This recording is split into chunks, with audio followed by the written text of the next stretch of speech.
کتنے والدین ایسے ہیں جو اولاد کی نافرمانیوں کی وجہ سے پریشان نظر آتے ہیں۔ ارے یہ بیٹے بڑے تو ہو گئے مگر ماں باپ کی ایک نہیں مانتے، لڑائی جھگڑا کرتے ہیں، ماں باپ کو ستاتے ہیں، ناک میں دم کر کے رکھا کرتے ہیں۔ ارے امید تو یہ باندھی گئی تھی کہ بیٹا بڑا ہوگا تو بڑھاپے کا سہارا بنے گا، مگر اللہ اکبر یہ بچے تو ذلت و رسوائی کا سبب بن گئے۔ کتنے نوجوان ایسے ہیں کہ ماں باپ کو بڑھاپے کے عالم میں اولڈ ہاؤس میں چھوڑ کے چلے آتے ہیں۔ کتنے نوجوان ایسے ہیں جو ماں باپ کی زندگی سے تنگ نظر آئے رہتے ہیں۔ اے میرے عزیزو، یہ بچے جب اپنے دوستوں کے ساتھ مل کر بیٹھتے ہیں تو ماں باپ کی غیبتیں کرتے ہیں، ماں باپ کی چغلیاں کرتے ہیں، بڈھا کھوسٹ وغیرہ انتہائی حقارت والے الفاظ سے ماں باپ کو یاد کرتے ہیں، ماں باپ کو منہ چڑھاتے ہیں، ماں باپ کی نقلیں اتارتے ہیں۔ اللہ اکبر، کتنے والدین ایسے ہیں جو بیچارے اولاد کی وجہ سے جیلوں کے اندر پڑے ہوئے ہیں۔ اللہ اکبر، اس سے بڑھ کر قیامت کیا ہوگی کہ کتنی اولادیں ایسی ہیں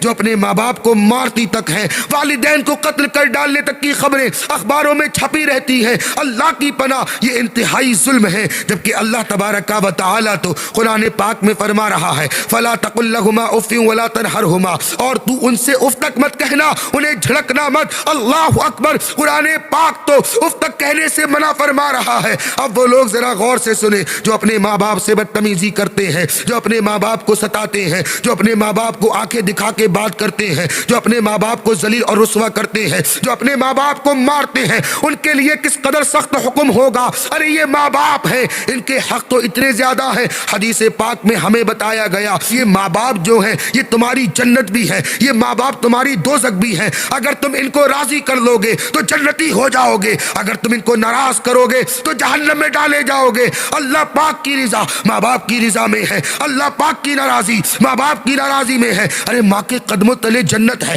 باپ جنت کی چوکھٹ ہے۔ جو ماں باپ کی نافرمانی کرتا ہے اس کی کوئی عبادت قبول نہیں ہوتی ہے۔ ماں باپ کے حق کتنے زیادہ ہیں؟ امام اہل سنت اعلیٰ حضرت سے پوچھا گیا کہ ماں باپ کے حق کتنے ہیں، تو میرے امام نے فرمایا اتنے حق ہیں کہ اداگی نہیں ہو سکتے، یہاں تک کہ اگر ماں باپ انتقال کر جائیں اور بیٹا اگر کر سکتا ہو تو ماں باپ کو دوبارہ زندہ کرے کہ یہ بھی حق ہے۔ اللہ اکبر، اتنا بڑا حق کوئی کسی کو مرنے کے بعد زندہ نہیں کر سکتا، مگر ماں باپ کا حق کتنا بڑا ہے کہ اگر ماں باپ مر جائیں اور بیٹا کر سکتا ہو تو ماں باپ کو زندہ کرے۔ اے میرے عزیزو، اپنے ماں باپ کی فرما برداری کرو، عاجزو انکساری سے پیش آؤ، ان کے سامنے نگاہیں جھکا کے بات کرو، اونچی آواز میں بات مت کرو۔